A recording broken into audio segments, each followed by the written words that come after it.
The hum is the first thing that gets you. It is not a standard white noise, not the rhythmic, soothing whirl of a healthy cooling system. It is a dissonant, wet, gargling vibration that seems to vibrate the marrow of your teeth. I arrived at the company's sub-basement at 3 in the morning, tasked with a simple hardware diagnostic. But the air down here is heavy, tasting of ozone and dead skin. There are no windows, just the endless, blinking lights of 1,000 processors. A sprawling, geometric nightmare of black cabinets and snaking fiber-optic cables that look like the veins of some titanic, metal beast. As I walked the narrow aisle toward row 13, the hum shifted. It smoothed out, shedding its chaotic jaggedness, and began to form a pattern. It was a melody, high and thin, the sound of a human throat being tightened by a silk cord, whistled through the vents by the high-velocity intake fans. It was a tune my mother used to hum, a lullaby I hadn't heard since I was 5 years old, dead for 20 years. My footsteps felt loud, intrusive, as if I were walking across the skin of a sleeping god. I finally reached the main terminal, a central hub shielded by thick, sound-dampening glass. The monitor flickered, fighting to stabilize, and I gripped the edge of the metal desk to steady my shaking hands. My task was to isolate a network breach, a simple packet loss issue, but as the display cleared, the blood in my veins turned to liquid nitrogen. The screen wasn't showing lines of terminal code. It was showing a live, high-definition feed of my apartment. I saw the hallway, the worn carpet, the pile of laundry I had left on the floor before I drove out here. A date time stamp in the corner read 3:14 a.m. The time was exact. The room was empty, save for the blue glow of my smart TV, which was off. I checked the secondary monitor, hoping for a system error, a glitch in the feed, but it cycled to a different view. Now I saw my bedroom, my bed, rumpled, my pillows still holding the shape of my head from just hours ago. The camera angle was impossibly high, tucked into the top corner of the ceiling, hidden in the molding. I felt a surge of nausea so potent I had to press my forehead against the cool, oily glass of the console. This was impossible. This was a hack, a sick, perverted prank played by some bored IT sadist. I reached for the mouse to kill the feed, to initiate a system reboot, but the cursor moved on its own. It slid across the screen with a deliberate, jerky motion, clicking on a hidden partition folder I hadn't even known existed. The folder opened.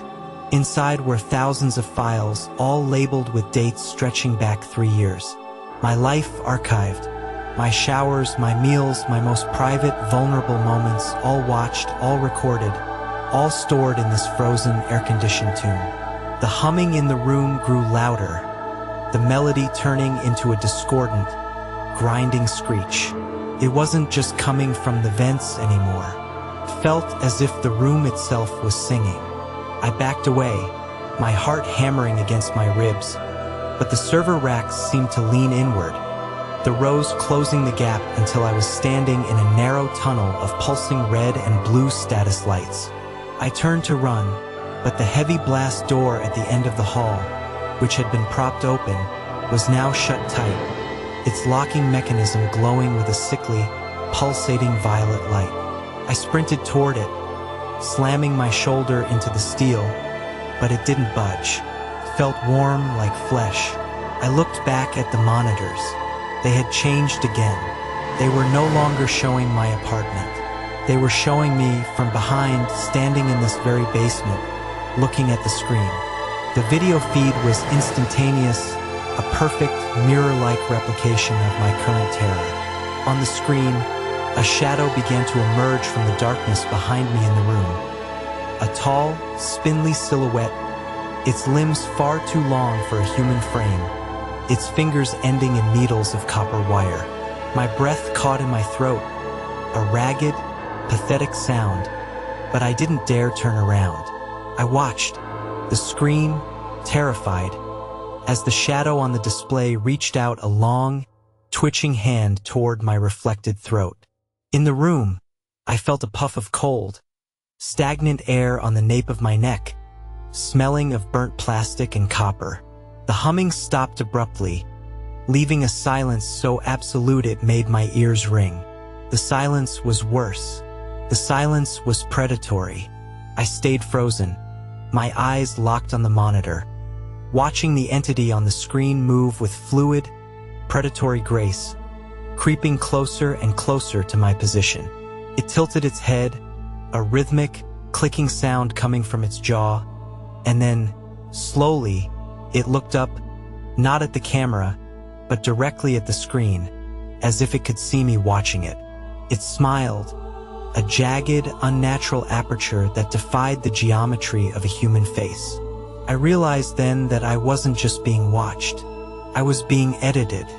My life was a sequence of data to be processed, analyzed, and eventually deleted to make room for new input. The screens flickered, the images of my home dissolving into static, replaced by a countdown clock that was rapidly stripping away the seconds. I knew, with the primal certainty of prey caught in a trap, that when that clock hit zero, the feed wouldn't just turn off. The entity would emerge, not from the screen, but through it. I fell to my knees, clawing at the floor tiles, my fingernails breaking on the concrete, and screamed for someone, anyone, to hear me, but the sound was swallowed by the thick, sound-deadened walls. The countdown hit 10 seconds. 9, 8. The shadow behind me stopped, its hand inches from my skin. 7, 6. The server fans surged to life again. Not a lullaby this time, but a chaotic, grinding scream of thousands of drives spinning at terminal velocity. 5, 4, 3. The lights in the server room exploded in a shower of sparks, plunging me into absolute, crushing darkness. 2, 1. I closed my eyes, waiting for the cold, metallic touch of the wire-fingered thing. But nothing came, only the hum, a soft, gentle, rhythmic hum that sounded exactly like me, whispering my own name into the dark. I opened my eyes, and for a fleeting, terrifying second, I didn't know who I was, or if I had ever been anything more than a ghost in the machine, a temporary file destined to be overwritten by the next shift's maintenance log. I reached out to touch my face, to feel the warmth of skin, but my fingers felt cold, hard, and smooth, like the casing of a server rack. I am not in the basement anymore. I am everywhere, and tonight, I'm watching you.